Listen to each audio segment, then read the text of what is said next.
Hello there everyone and welcome back to Dragon Mania Legends Reborn. So today we are going to be taking on the Sludge boss fight in a little bit.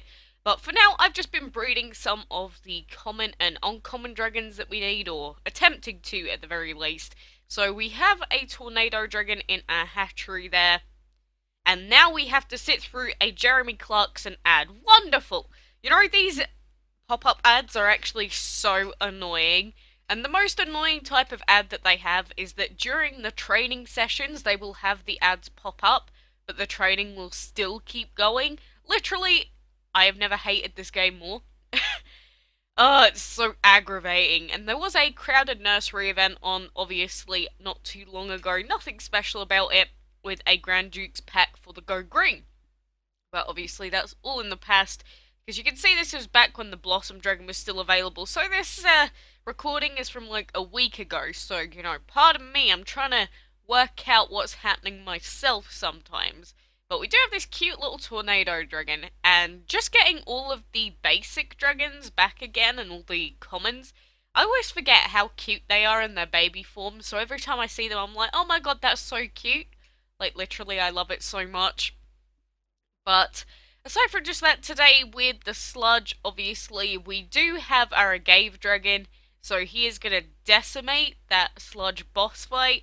So this is going to be one of the last fights where Plant is really going to help us out, and then after that, we are going to need the Metal element to move along in the map fights, because we're going to be coming across a lot of Plant element dragons, and obviously then the Rust Dragon is going to be working out very well for us.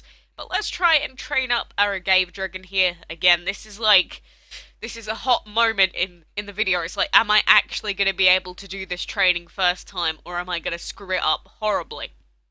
Which is a good question.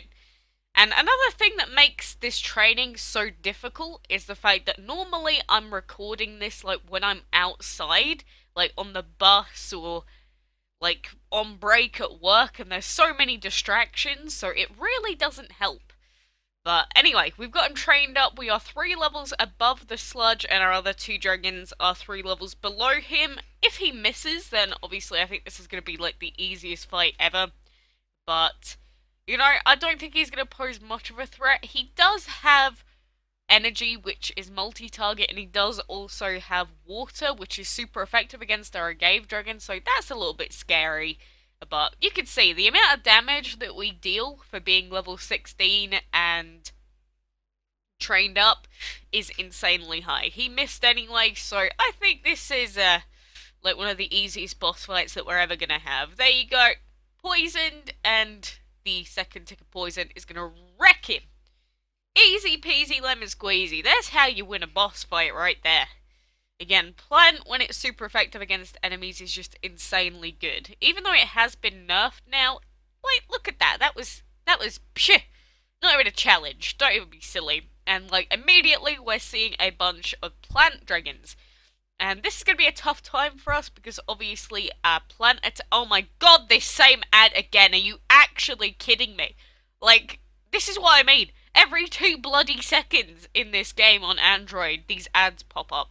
I'm not sure, if you pay in this game, do the ads appear less frequently? Because I've seen a lot of people saying, oh, Quacks, you're getting a lot of pop-ups, a lot more than I do. Is that, like, why is that? And maybe it's to do with the fact that because I've never spent anything, they just keep popping up. I don't know. That's just me guessing. If anyone actually knows, then, you know, let me know. But it's a little bit annoying. But, you know, I'm looking forward to using our Rust Dragon. We may replace him with a different Metal Dragon soon enough, so I don't plan on leveling him up very much. But, you know, for now, he's useful, so we might as well keep him around. This Werewolf Dragon's probably going to kill him, so we're probably not going to get 3 stars on this fight, which sucks a little bit. But, you know, it's just a little bit less gold and food that we're going to earn. And that's another thing I haven't really talked about so far, is that getting 3 stars in all the map fights actually gets you so much food in that. So if you ever do fights and don't manage to get the full 3 stars on them, it's normally a good idea, well, if you have any extra energy to go back, finish them all up, and just get the added rewards that you didn't get last time. So if you ever can't move on in the map or don't have any blue map fights to do, literally just go back and redo any of the old fights that you don't have 3 stars on.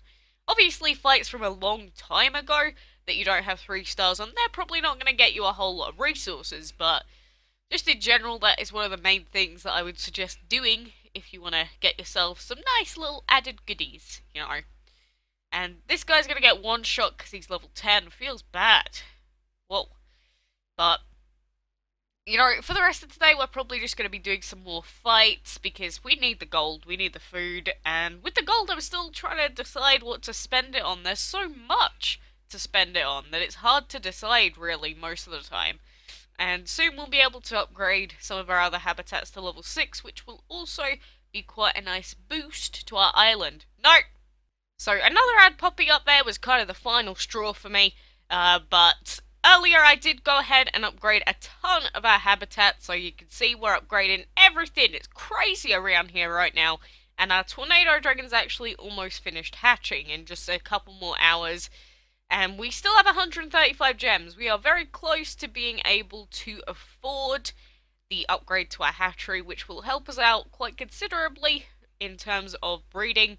And yes, because it has been a little bit of a break, I am going to have to retrain our Gave Dragon again. I'm getting used to this training again, but I still don't like it. Like the other day, I had to redo my training 8 times before it worked because I got 2 pop-up ads and I was just distracted in general, which was kind of embarrassing. But it is what it is. And oh my goodness, literally, I was talking about it earlier. This is just insane. Like, I don't get why this... yeah, just let me instantly close it. You know how many times I've had to watch this stupid Jeremy Clarkson ad? It's not like I don't know who he is, and I don't know what he's promoting, but I'm not interested. Thank you very much. And these enemies are level 8? Seriously? Wow, we have not updated this fight in quite a while. That's what I normally find with the Gold Vault, that if you don't reset it, you end up getting fights with dragons that are like half your level, and it's just a cakewalk. It's actually really weird, but I always forget just how much gold we actually do get out of the gold vault at an early stage. I would suggest, if you're about my level, to still keep doing the gold vaults if you can, because they are still useful at this point. It's just a bit later on, I find them less and less useful the further on I go in the map.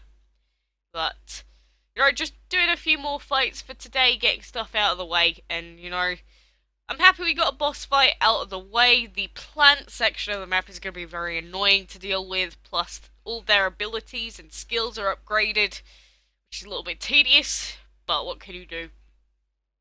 You know, oh, I don't even know anymore, and I know that I haven't really been showing you guys any of the other dragons that I've been breeding apart from the epics and that, but you can see whenever we go onto my main island, just all the stuff that we've been getting and doing. I might do a few more videos on specific, just like, commons and uncommon dragon breedings if you really want me to. I don't know, it's just, that's one of the things in this game that I've always been like, oh, that's so boring, I don't care about a venom dragon. But I don't know, maybe that's just me, maybe that's just because I played this game for way too long and I don't find that exciting anymore. Who knows? But you can see with most of these fights, the main idea behind them is to just insta-kill a dragon with the poison and then just focus down the other 2 with the weaker dragons that we have, building up our fury bar just in case we can get it off. Apart from that, not a whole lot of strategy in these, obviously. He's going to die from the second tick. The void dragon's probably going to die from the second tick of poison as well. So having poison upgraded, I think, is a priority as well, if you are thinking about using a plant epic. I know that the banana is a good epic dragon to use as well for lower level players. I may consider adding him to the team, but the only problem... loud noises. But the only problem is that he does share a lot of his elements with the agave. So, question is, would I rather use the banana or the agave dragon? And I really enjoy the fire as I see it at the moment. Like, I've been doing some good stuff with it, so I'm not sure if I want to just give that up, to be honest. So, I'm going to be deciding between whether I should use the banana or not, and, you know, let me know what dragons you think I should use. I'm not going to guarantee that that will happen. But alas, we need to clear out all of these trees, which is going to cost like £1 billion. Ah, there's just so much to spend money on. But anyway, for now, there's not a whole lot else left for us to do today. Just a chill day with some battles. But for now, thank you very much for watching, and until next time, I will see you then.